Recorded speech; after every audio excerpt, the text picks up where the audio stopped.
chosen at the altar.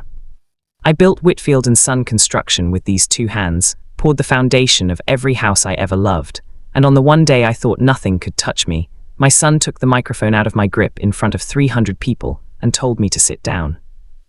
That's the whole story, really. Everything else is just how we got there and what I did after. My name is Daniel Whitfield. I'm 58 years old, and until 8 months ago, I thought I knew exactly who my son was. Ethan was 4 when his mother died. An aneurysm, the doctors said, quiet and sudden, the kind of thing that doesn't wait for you to say goodbye. One Tuesday she was humming in the kitchen, and by Wednesday I was standing in a funeral home picking out a casket while my son sat in the corner playing with a toy truck, too young to understand why everyone kept crying. I didn't remarry. People asked me why for years, decent, well-meaning people who thought a boy needed a mother in the house, and I always gave them some version of the same answer. Ethan already had a mother. He just didn't get to keep her long enough. I wasn't going to hand him a stranger and call it fixed. So it was the two of us. I built the business up from a single pickup truck and a set of borrowed tools into something with my name on 40 work trucks and a building downtown with WHITFILD and Son etched into the glass, the and Son, added the week Ethan turned 18, because even then I knew exactly what I was building it for. He worked every summer on my crews, starting at 14, sweeping sawdust and hauling lumber until his hands blistered and then calloused over. By the time he graduated college with his construction management degree, he could read blueprints better than men I'd employed for 20 years. I used to stand at job sites and watch him walk a foundation with a level and a look on his face like he was born knowing what true meant. I was prouder of that boy than I have ever been of anything I built with actual bricks. Then he met Vanessa. I want to be fair here because I know how this sounds already, and I know exactly what kind of man I'm going to look like by the end of this.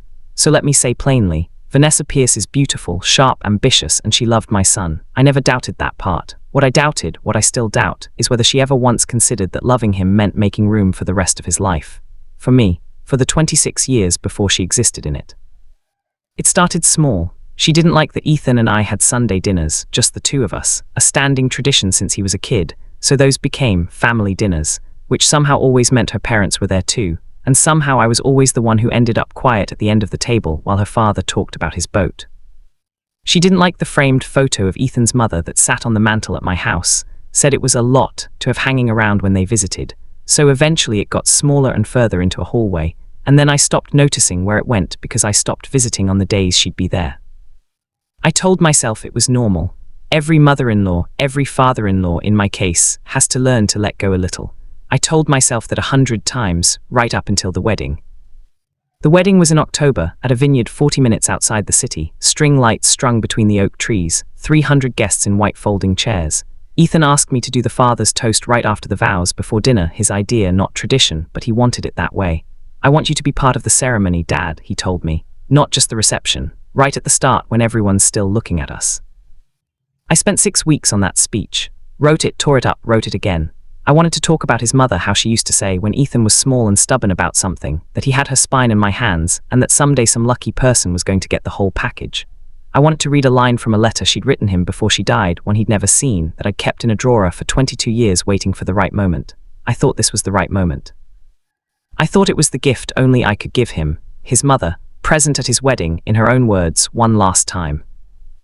I stood up after the vows with that letter in my jacket pocket, and I got about halfway through it before Vanessa's mother started crying, not happy crying, the other kind, and I realized too late that I'd said something about the woman who should have been standing here today, and I hadn't meant it as an insult to Vanessa. I swear to God I didn't, but it landed like one.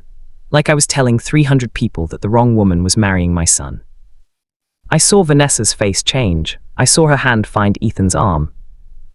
And I saw my son, who I raised alone, who I taught to walk a foundation and swing a hammer and shake a man's hand like he meant it, stand up, cross the little makeshift stage, and take the microphone out of my hand. Dad, he said, quiet, but the mic caught every word. That's enough, sit down. 300 people, dead silent, Vanessa's mother dabbing her eyes with relief instead of grief now, and my son looking at me like I was the problem he needed to solve before his wedding could continue. I sat down. I don't remember deciding to. My legs just did it. I finished the letter later, alone in the parking lot, out loud to no one, because I needed to hear the rest of her words, even if nobody else was going to. I want to tell you I forgave it by the reception. I didn't. I smiled for photos. I danced the father-son dance because walking away would have made me the villain of the story in a way I wasn't ready to be yet. I shook hands, I hugged Vanessa's father, I said all the right things, and inside I was doing math. That's the part I'm not proud of.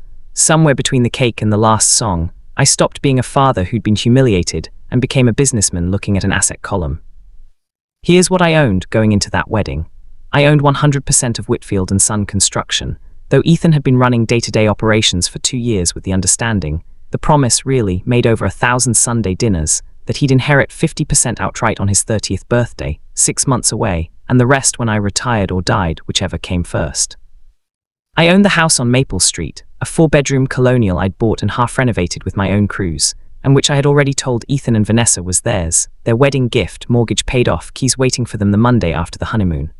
I owned a trust, set up when Ethan was born, that was meant to cover the down payment on whatever house came after that one, once kids came along. Nearly $400,000. 3 days after the wedding, while they were still in Portugal on the honeymoon I paid for, I called my lawyer. I'm not going to pretend I did it in a fog of grief and impulse. I want to be honest, because I think honesty is the only thing I have left to offer here. I sat in my study for 2 nights with a legal pad, and I made a list, and I checked things off it one at a time, and each one felt like setting down a weight I'd been carrying since October. I pulled the deed transfer on the Maple Street house. It had never been finalized. I'd been planning to sign it over that week, so I simply didn't. I listed it for sale instead. I restructured the company. I brought in an outside general manager, a man named Ray Pollard who'd worked for me 15 years and never once made me feel small in front of strangers, and I named him interim president. I told my lawyer to draft new language for the succession plan. Ethan's ownership stake would now be earned, not gifted, contingent on a 5-year performance review starting from 0, same as any other employee who wanted to rise through the company. I dissolved the trust. Legally, as the grantor, I still had the authority. It hadn't been irrevocable, a decision I'd made years ago in case Ethan ever needed help fast and the money needed to move quickly. I moved it into a foundation instead, one that gives scholarships to trade school students. I told myself that was generous of me. I still believe it some days. And the last thing, the smallest thing, but somehow the one that costs me the most sleep, I called the caterer, the photographer, the venue. Everyone still owed a final balance from the wedding. Everyone who still had outstanding invoices in my name because I'd insisted on paying for everything. Father of the groom, my honor, my joy. I paid every single one of them in full that week, before Ethan and Vanessa even landed back home. I wanted there to be no debt tying me to that day. I wanted to be finished with it completely, all at once, the way you tear a bandage instead of peeling it. They came home to find the house on Maple Street had a for sale sign in the yard. Ethan called me 11 times before I picked up. When I finally did, his voice didn't sound like the boy who used to fall asleep in the passenger seat of my truck on the drive home from job sites. It sounded like a stranger. What did you do? I made a decision, I said. The house wasn't yours yet. Nothing was signed. Dad, it was a wedding gift. You promised. I promised a lot of things, I said, and I meant for that to land the way it landed. Things change. He was quiet for a long time. Then he asked the question I'd been waiting for, almost hopping for. Is this about the toast?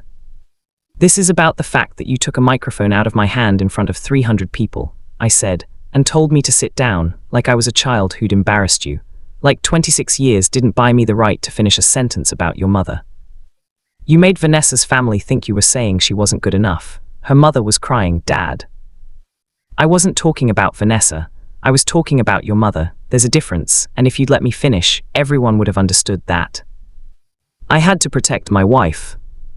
And I had to protect the last thing I had of yours, I said. You chose. I watched you choose in real time in front of everyone, so now I'm choosing too.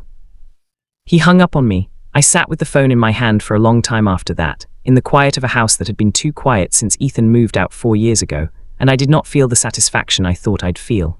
I felt like I'd built something my whole life just to watch myself take a sledgehammer to it, on purpose, with steady hands. What happened next didn't happen fast, which somehow made it worse. If it had all collapsed in a week, I think I could have told myself it was fate, or karma, or just the natural order of things reasserting itself. Instead, I got to watch it happen slowly, in pieces, mostly secondhand, because Ethan stopped calling and I was too proud to call first. Ray Pollard told me, months later, over coffee he insisted on paying for like he was breaking bad news gently, that Ethan had started making mistakes on site. Nothing catastrophic, a scheduling error here, a subcontractor dispute there, but the kind of mistakes a distracted man makes, a man whose mind is somewhere else. The performance review clock I'd started was not kind to him. By March, Ray had to write him up. By May, Ethan asked for a leave of absence to figure some things out, and never fully came back to full-time. The house they'd rented after Maple Street sold, a 2-bedroom, half the size of what I'd promised them, put a strain on things I only heard about in fragments. A mutual friend mentioned, at a hardware supplier's holiday party of all places, that Vanessa had picked up a second job. Someone else mentioned they'd heard Ethan and Vanessa arguing about money at a dinner party, loud enough that people noticed. I didn't go looking for this information. It found me anyway, the way bad news about your own child always does, delivered by people who think they're being kind by telling you, and are usually right. I told myself more than once that this was the natural consequence of choices Ethan made, not mine. He chose her over me at the altar. I simply stopped subsidizing a life built on that choice. That's not cruelty, I told myself. That's just no longer being the invisible hand underneath everything, propping it up so it looked easier than it was. But there were nights, plenty of them, when I sat in my study with the light off and thought about the boy who used to fall asleep in my truck, and I understood with a clarity that scared me that I hadn't just stopped propping something up. I had reached out and pushed. It was February when Ethan finally came to see me. Not called, came, drove out to the house, stood on the porch in a coat that looked a size too big, like he'd lost weight he didn't have to lose. I almost didn't recognize the posture. My son had always stood like a man who expected the world to hold his weight. That night he stood like a man bracing for it to give way. I let him in. We sat in the kitchen, not the study, because the study felt like a place for decisions, and I didn't have the stomach for another one that night. "I'm not here to ask you for money," he said first, before I could even offer him coffee. "I need you to know that. I'm not here for the house or the trust or any of it." "Okay," I said. "I'm here because Vanessa and I are in counseling, because we almost weren't going to make it, and some of that is us and some of that is..." He stopped, started again. "Some of that is what happened after the wedding. I'm not going to sit here and pretend the money didn't matter, Dad. It mattered. It mattered a lot. And pretending otherwise would be its own kind of lie." I didn't say anything.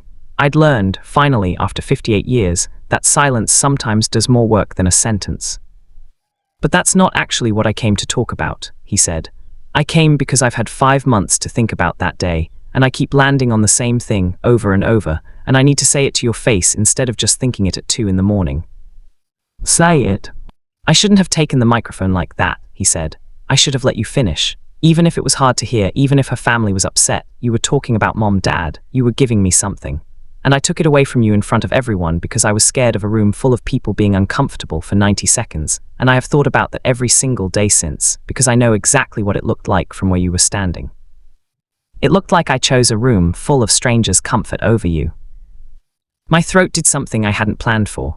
I looked at the letter, the one I'd kept in a drawer for 22 years, the one I'd read alone in a parking lot to nobody, sitting on the kitchen counter where I'd left it a week earlier, unable to put it back in the drawer, unable to look at it either.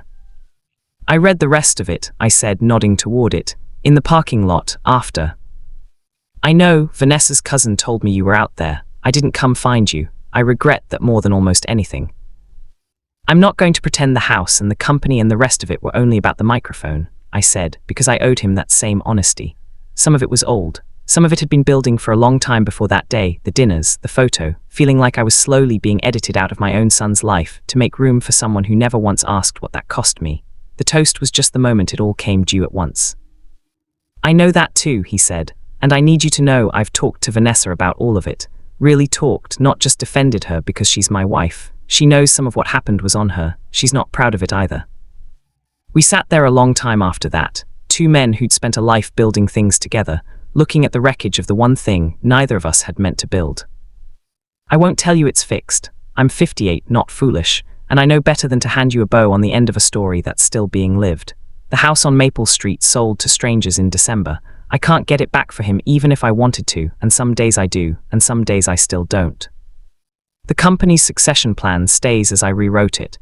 Ray tells me Ethan's actually doing better work now than he was before, steadier, like something in him finally understands that nothing gets handed over just because you're owed it.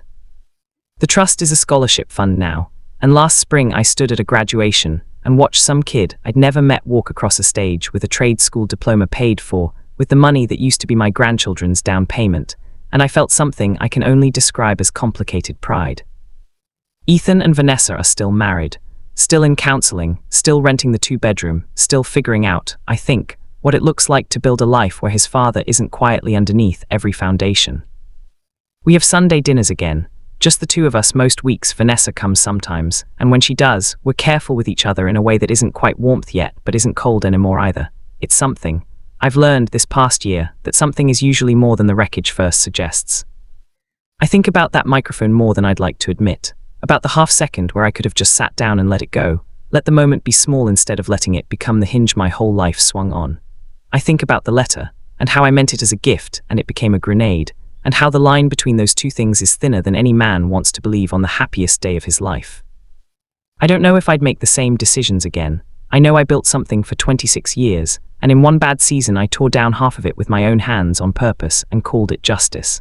Some nights that still feels true. Other nights it just feels like grief wearing a harder face, dressed up as a lesson so I could stand to look at it. Either way, my son is coming for dinner Sunday. I'm going to let him talk as long as he needs to. That's the only decision I'm sure of anymore.